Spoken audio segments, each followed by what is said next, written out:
Have you ever given the key to your happiness to someone else? That happens when you feel you need somebody to change his or her behavior, and then you'll be a happier person. In other words, you are unhappy because this person is not behaving in such and such manner. If that is the thinking, then your happiness requires somebody to behave in a particular fashion. The problem with that is that person also has the key to making you unhappy. Now we need to change this, and that is what we are going to learn today on the fourth day of our discussion on the art of happiness as a part of our happiness challenge. Consider this scenario.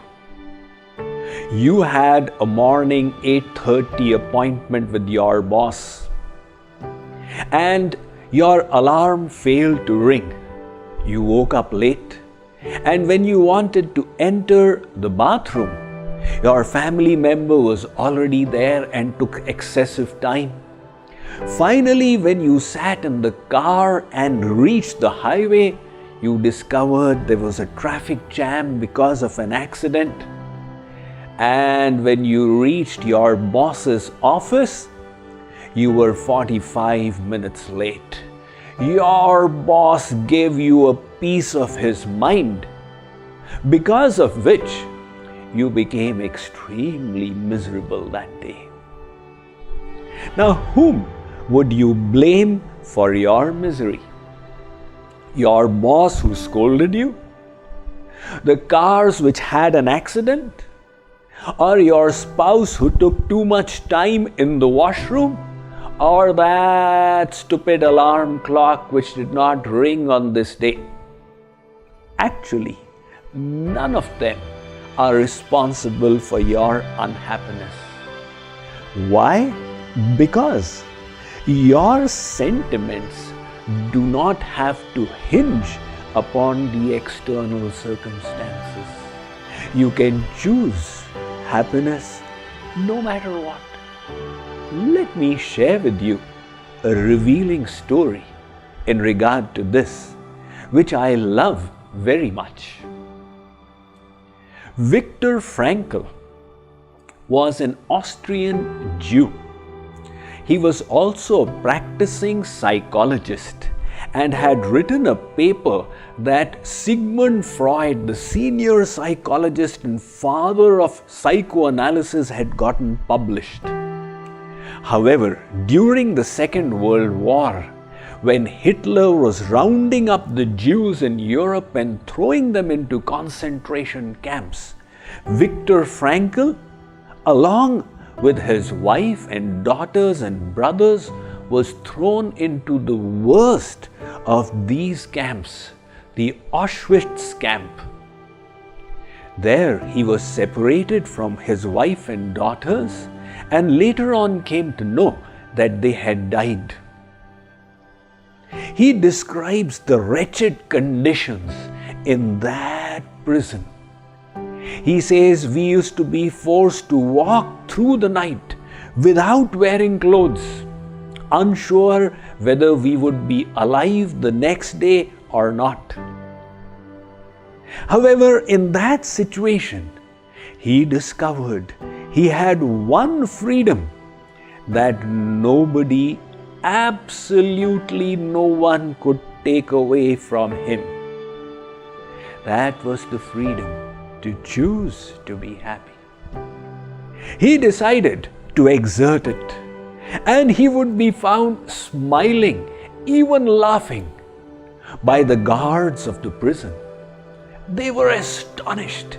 He became a source of inspiration to the prisoners and to the guards themselves. He decided to live through this ordeal and to announce to the world his discovery. Finally, when Germany lost and he was released from prison, he went back to Austria.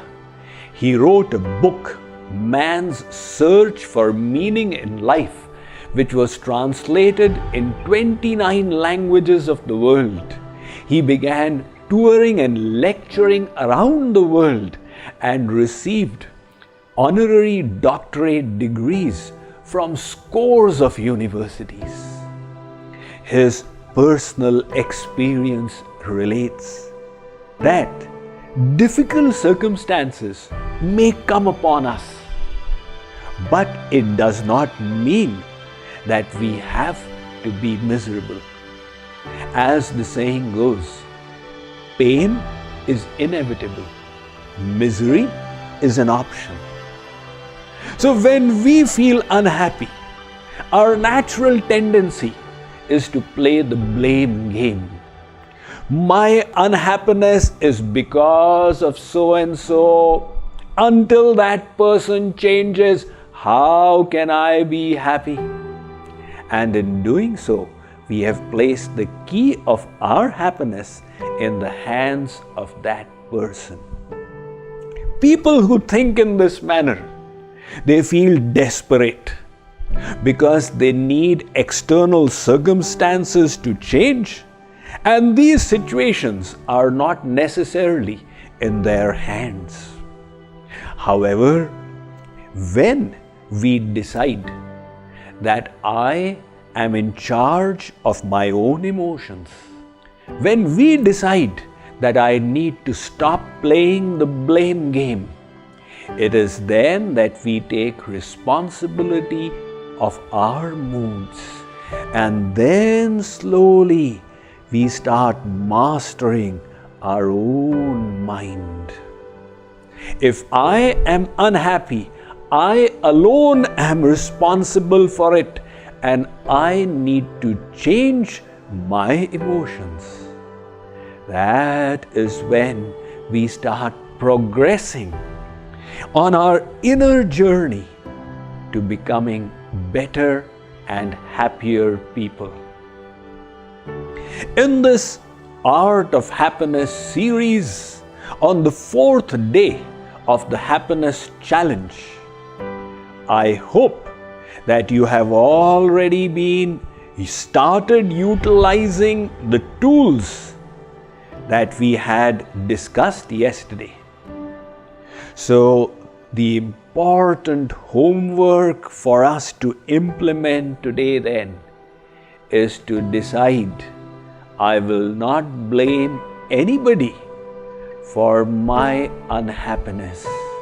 If I feel miserable, I will have to learn to choose better feelings, better sentiments, and better emotions, for then I will be on the fast track to becoming a happier person.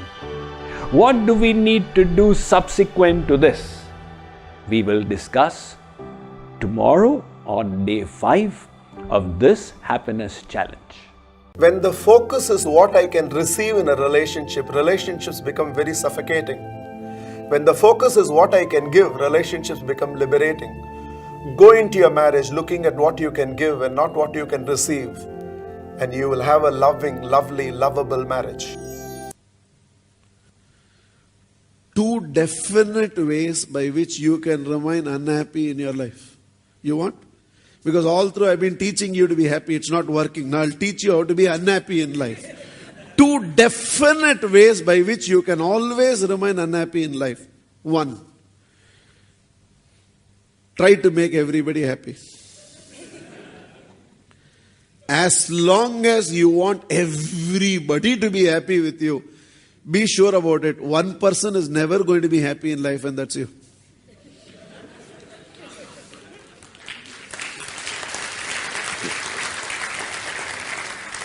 Because Jesus Christ and Krishna were not able to make everybody happy. Why are you trying what they could not do?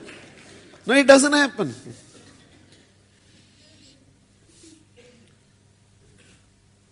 Second way by which you can always remain unhappy in life, expect everybody to be happy with you.